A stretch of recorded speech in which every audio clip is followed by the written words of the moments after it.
ওনার পরিবারের কাছ থেকে আমরা জানতে পেরেছি এবং প্রশাসনের মাধ্যমে জানতে পেরেছি 26 তারিখ স্থানীয় একটা গন্ডগোল হয়। পুলিশ ওনাকে ধরে নিয়ে যায়, অ্যারেস্ট করে এবং গোয়াতে একজন বাংলার সেন্টারিং করতে যাওয়া পরিযায়ী শ্রমিকের উপর অত্যাচার করার পর তাকে হাসপাতালে ভর্তি করা হয় এবং হাসপাতালেই তার মৃত্যু হয়। বাড়ির লোকের কাছে খবর আসার পর তারা অসহায়তার বার্তা দেন। প্রশাসনের সহযোগিতায় এবং মাননীয় মুখ্যমন্ত্রী মমতা বন্দ্যোপাধ্যায় সরকারের সহযোগিতায় তার মৃতদেহ সৎকারের জন্য ফ্লাইটে করে নিয়ে আসা হয়। প্রথমে দমদম, সেখান থেকে আমার হাসনাবাদে ওনার বাড়িতে 14 নম্বর ওয়ার্ডে স্থানীয় কাউন্সিলর বা স্থানীয় নেতৃত্ব সাহায্য করে এবং পুলিশ প্রশাসন সাহায্য করে। পরবর্তীকালে তার দেহ দাহ করার জন্য এখন নিমতলাতে নিয়ে যাওয়া হয়েছে। বাংলা বিরোধীরা বাঙালিদের উপর, পরিযায়ীদের উপর যে অত্যাচার করছেন, যার জন্য আমরা বারবার সরব হয়েছি, আমাদের মুখ্যমন্ত্রী এবং আমার নেতা অভিষেক বন্দ্যোপাধ্যায় বারবার সরব হয়েছেন। আমরা সেটাই আবার বাংলার মানুষকে বলতে চাই, এটা ভারতবর্ষ, সকলের সমান অধিকার, সার্বভৌম রাষ্ট্র। একটা বাঙালি বলে, বাংলা ভাষী বলে, বাংলা ভাষার বিদ্বেষীদের যেভাবে অত্যাচার করা হচ্ছে, তার জন্য আমরা অত্যন্ত দুঃখিত। কাদের মারে, মানে এরকম ঘটনা ঘটে? স্থানীয় মানুষজনের, যারা ওখানে কাজ করতো, সেখানকার স্থানীয় লোকাল লোকজন তার উপর মারধর করে। তারপরে কোথায় মারে? সেখান থেকে পুলিশ তাকে অ্যারেস্ট করে, পুনরায় থানাতে তার উপর আবার অকথ্য নির্যাতন করে পুলিশ।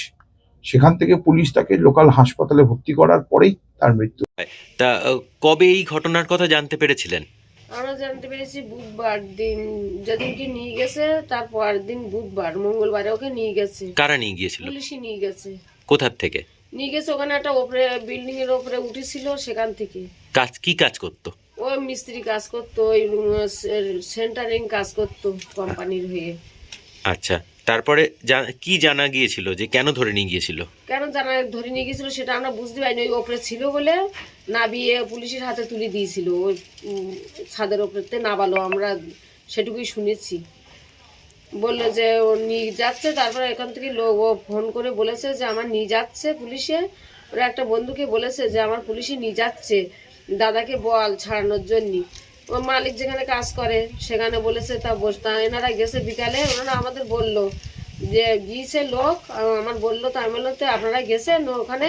তো বলছে গেছে। তা বললো কি যে ছাড়বে পুলিশই। ওরা বলেছে একটু অসুবিধা হয়েছে, হয়তো কি কারণে উঠেছে ওপরে।